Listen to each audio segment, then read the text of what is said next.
Okay, I'm going to do something that I know a lot of you will hate, but in Chinese medicine, the honey is also processed, often processed, and that means heating it beyond the point which most people in the West are comfortable with. But it removes some of the water content and it makes the nature of the honey warmer, and um, it also changes its physical characteristics. So, of course, while you're heating it, you need to constantly stir and not let it get, burnt. But yeah, the honey that I chose, since I'm doing Wan, a kidney related pill, I chose the darkest honey that I could find. So, I went to the farmer's market and, just looked at the different honeys that they had, and I chose the darkest one.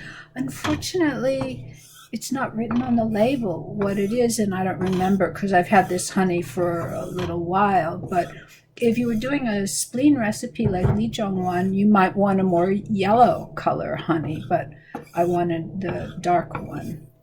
So we're just gonna stir this. I forgot, a lot of the old, way is to only stir in one direction, and I forgot. I've just been kind of randomly stirring. Okay, I'll start now.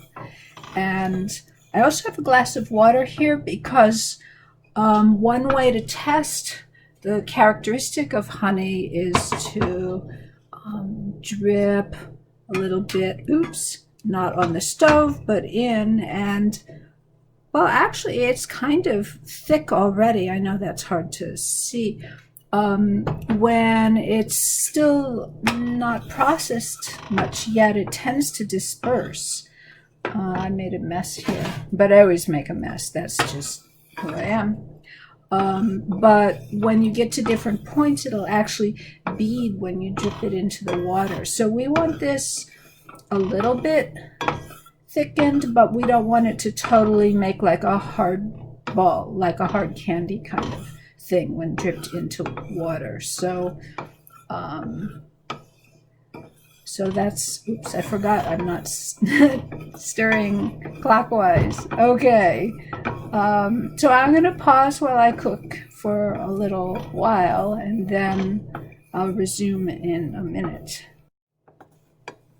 I'm never letting it boil wildly. It is simmering a bit. I don't know if you can see. Yeah, you can see, but I'm stirring, and a little bit of foam is coming to the top, and pretty soon it's going to change in its nature, and I think I do need to lower the temperature a bit now. Okay. Yeah. So I'm going to try dripping another drip. Let's see what happens. So I've made a number of drips in the water. I know you can't see very well, but okay, I'm turning the heat off for a little while and I'm keeping stirring. But there is one drop, I don't know, it's hard for you to see, but there is one drop that's much more beaded than what I dripped in before. So I'm going to call this done. I could do it for longer.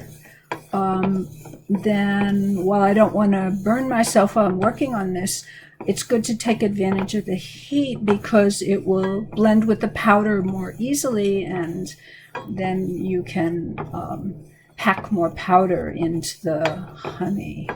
So I'm going to move on to the next step.